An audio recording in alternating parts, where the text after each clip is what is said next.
Srimad Bhagavatam, Canto 1, Chapter 2, Text 10.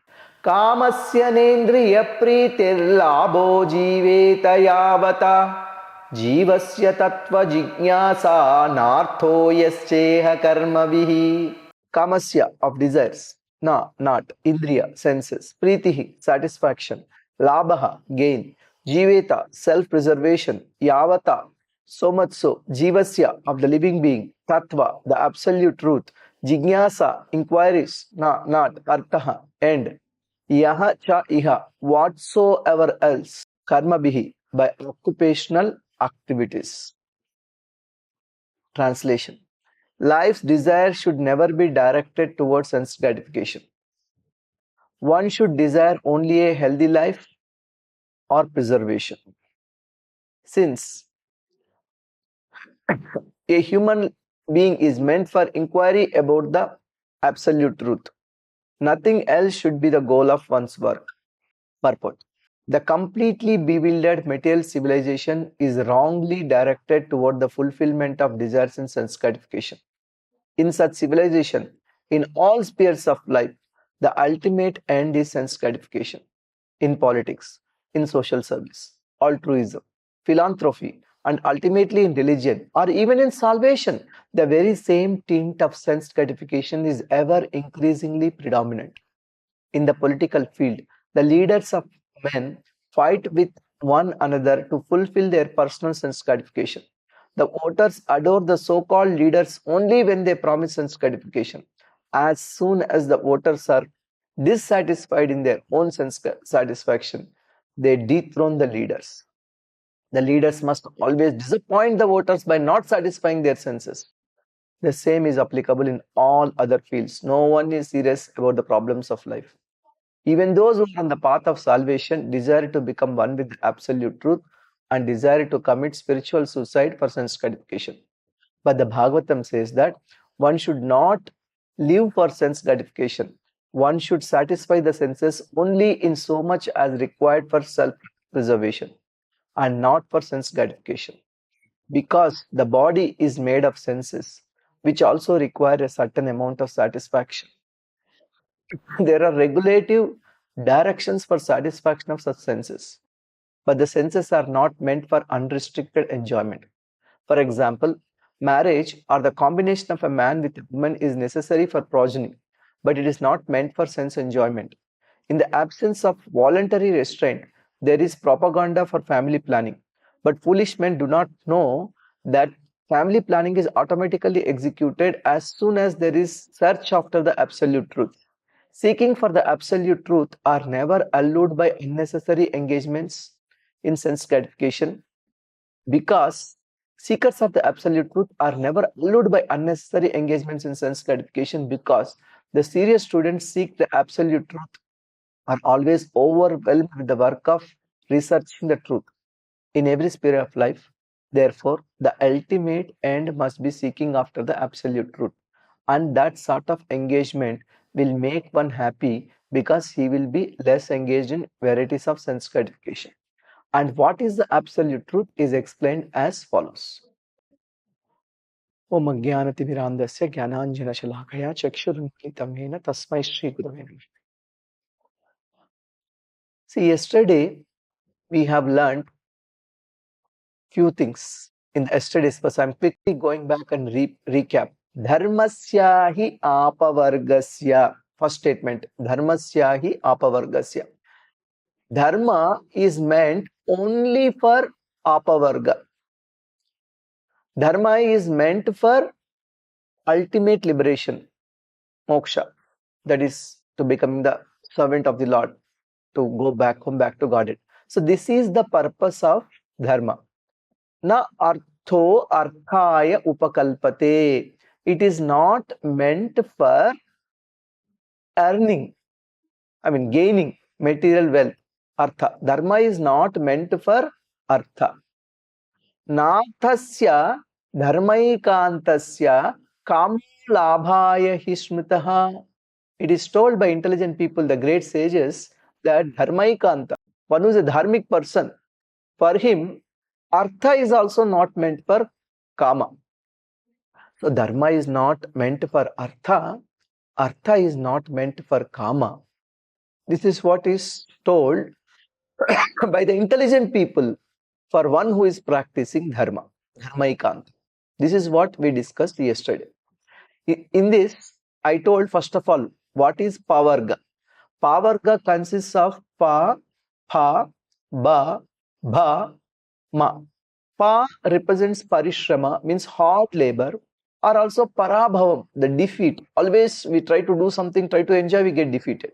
Or we so much hard labor, but we don't get satisfaction. That is, first is pa represents parishrama, parabhava. Ha represents pena. Pena means foam.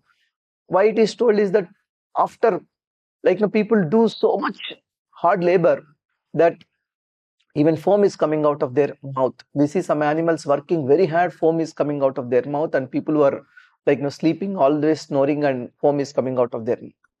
But still, no use of that. Ba means bandhana, which is one kind of a bondage. Like everybody has to work somewhere, but not out of their choice. Yeah, you don't like job, you don't like boss, we don't like so many things, but we end up doing it. Yeah. And then bha represents bhaya, fear. Oh, what will happen? I may lose job, I may lose relationship, I may get into this problem, that fear. And then ma represents mrityu. So pa, bha, bha, ma, all are ending in bad. Hard, that is defeat, hard labor, and bondage, fear, and death. So we don't want to end like that. That's why pavarga is bad. We want apavarga, that which will not end in defeat, hard labor, bondage, fear, and death. That is apavarga, that is moksha. So dharmasya hi apavargasya. The purpose of dharma is only for moksha. Na artho arthaya upakalpate. The means of dharma should not be for the purpose of artha. Dharma should not be for the purpose of artha. Narthasya dharmaikantasya kamo labhaya hismritaha. Smritaha means told by great sages. It is said that what they told? Kamaha labhaya na. Kama is not the labha of artha. For whom? Dharmaikantasya, one who is practicing dharma. Simple short summary is yesterday's title. Practicing religion is not for making money and gratify senses. That's what we told. Yeah. Now we move on to this verse. Now there is something more is told. It is told dharma is not meant for artha, artha is not meant for kāma. Here kāma means vishaya bhoga. Kāma means contact with sense objects. Kāma means desires. Kāma also means vishaya bhoga, contact with senses. Kāmasya na indriya pritihi labhaha. The contact with senses should not be meant for sense gratification. Kāmasya na indriya pritihi labhaha. Then what is the purpose here? Yāvatā jīveta, jīveta yāvatā. It is just for the maintaining of body and soul together. That one. Ultimate purpose of the life. Jīvasya tattva-jijñāsā. Ultimate purpose of life is tattva-jijñāsā.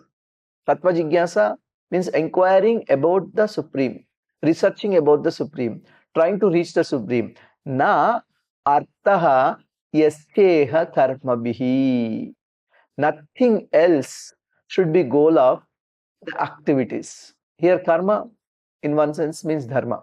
It is also told, the previous verse is told dharma is not meant for artha, artha is not meant for kāma. Here it is told kāma is not meant for indriya priti, sense gratification.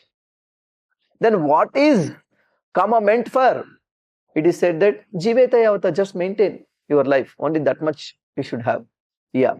And also it is told that, okay, from dharma we don't want artha, from artha we don't want kāma, and from kāma no sense gratification, indriya priti. Maybe from dharma, bypassing artha and kāma, can we directly enjoy sense gratification? No. Na artho yascheha karmavihi. No. Dharma is also cannot be for sense gratification. What is the purpose then? Jīvasya tattva-jijñāsā. Dharmasya hi apavargasya. It is told for moksha. And how moksha will come? By contact with the Supreme. Yeah. And how we will understand the Supreme? Having this tattva-jijñāsā. So it is told that three things should be there for a person to be lucky. First thing is that he should have human form of life. And second thing is that he should have tattva-jijñāsā. He should have desire to inquire. He should be jigyasu. And third thing is that if he has human form of life, he is lucky. If he has tattva-jijñāsā, he is very lucky. And if he gets a bona fide spiritual master, like Srila Prabhupada, he is the most lucky. We are in that category. Srila Prabhupada is our Param Guru, and his followers are our gurus.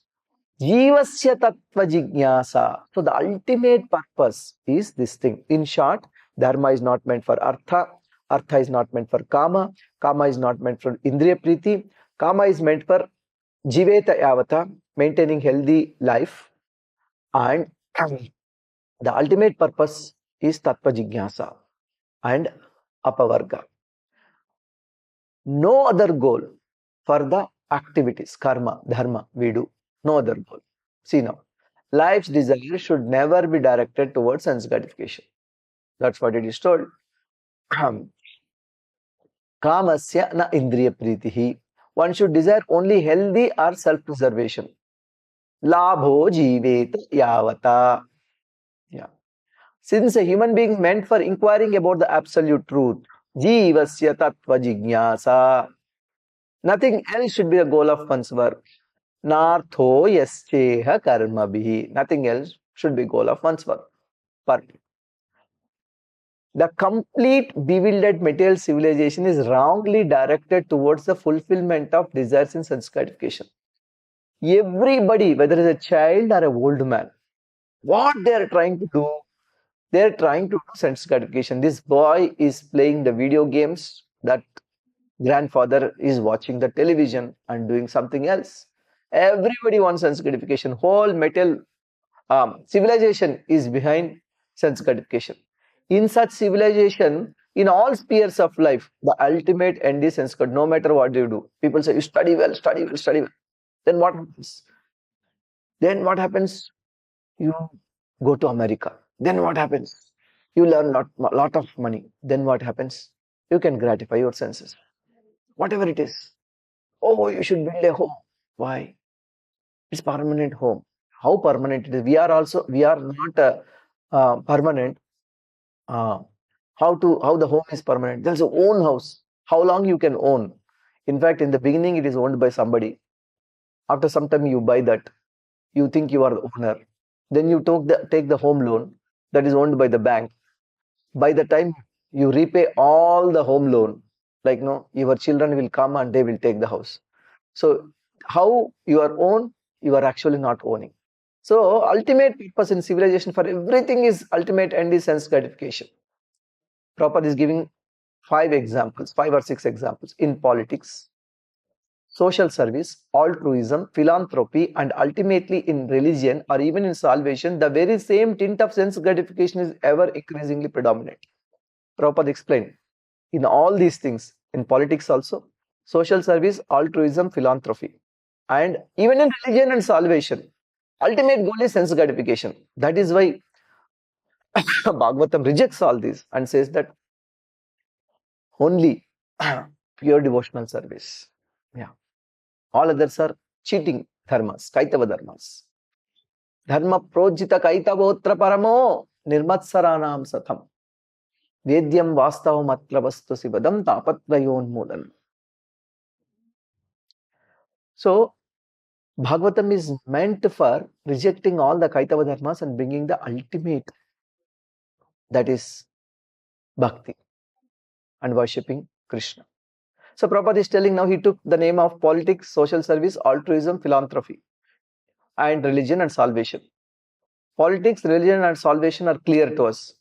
then social service, altruism, philanthropy all look same. They are not same. Social service means doing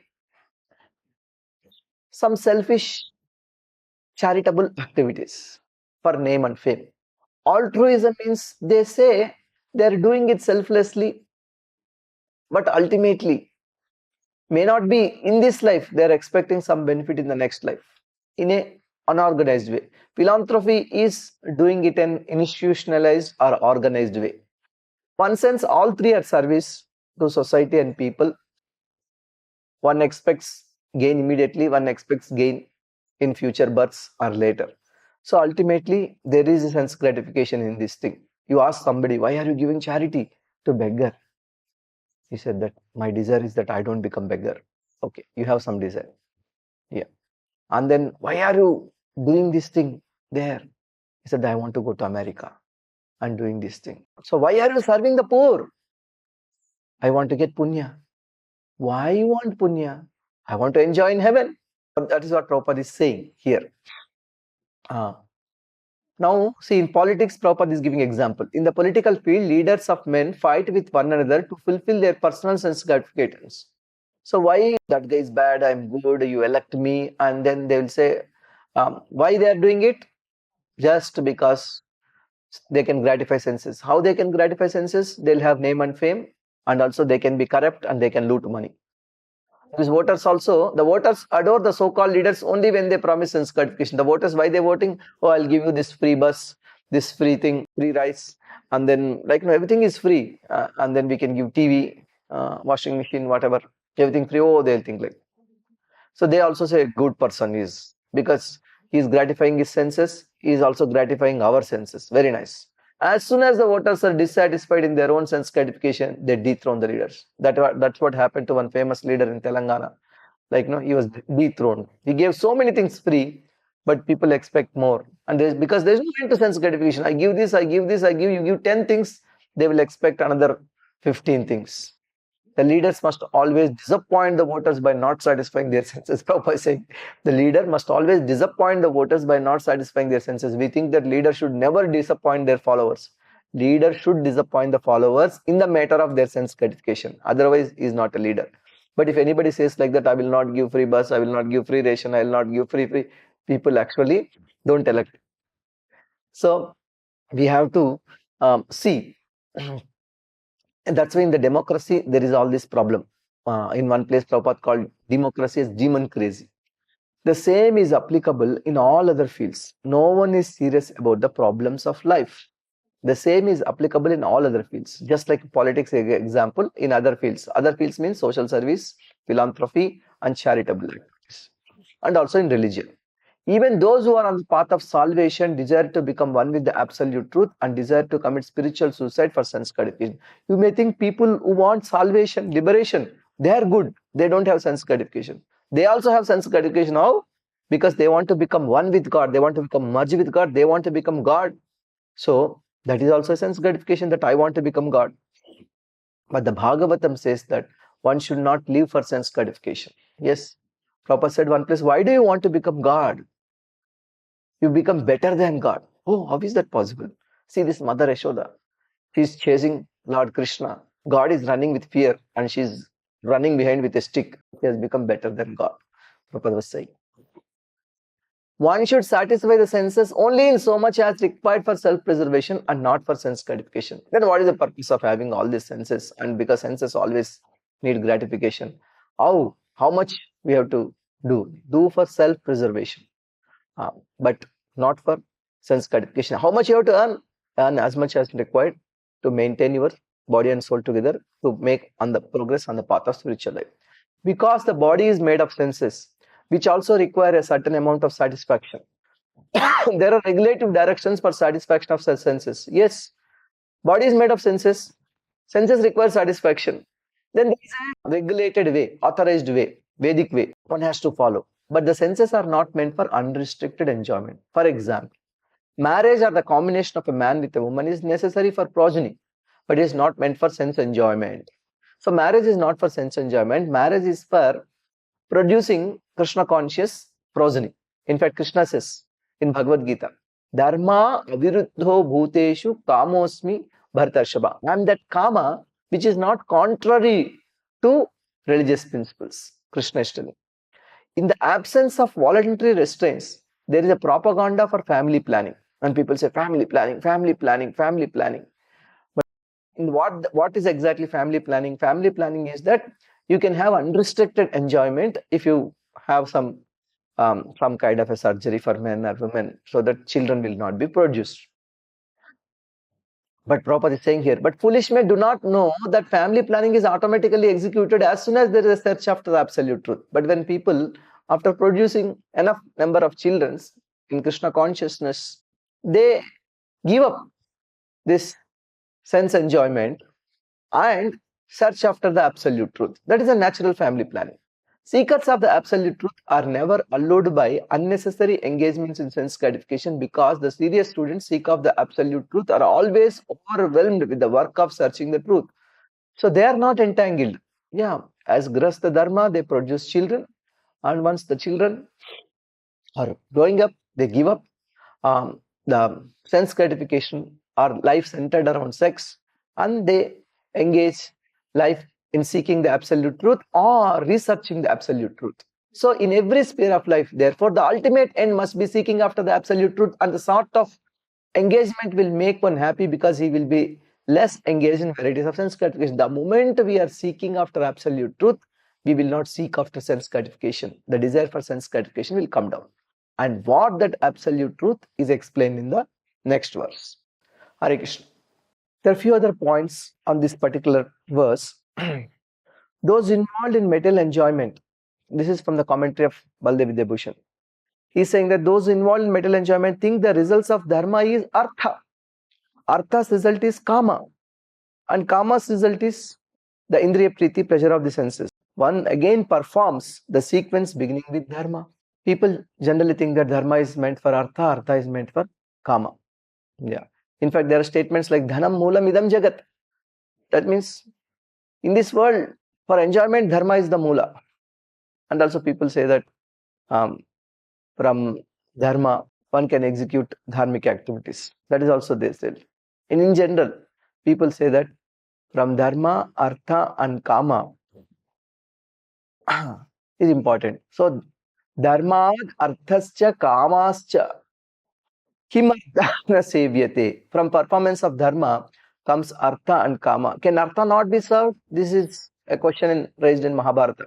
But this idea is rejected. Wealth, artha, is not suitable as a result for one's prescribed dharma.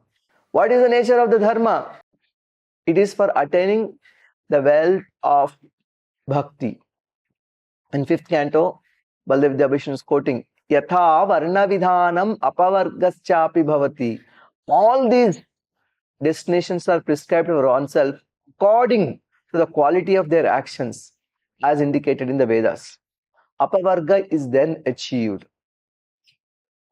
Apavarga means apavarga. The intelligent do not say that material enjoyment is the real gain of the persons fixed in such dharma. So it is told that those who are intelligent people, they say that artha is not meant for kāma. And is continuing on the next verse. He is saying that such sense pleasure does not result in happiness of the senses, such as the skin of a person experiencing touch by the skin, since it is very temporary. That means whatever happiness one gets, it is very, very temporary. Quoting few verses. Ishu prapata matram hi sparsha yoge ratismrita rarsane darshane grane shravane cha vishampate. O king, in touching, in tasting, seeing, smelling and hearing, pleasure is said to last just for the time is taken to arrow to hit the ground. How much happiness we are getting? Just the arrow to hit the ground. That much time only there is pleasure.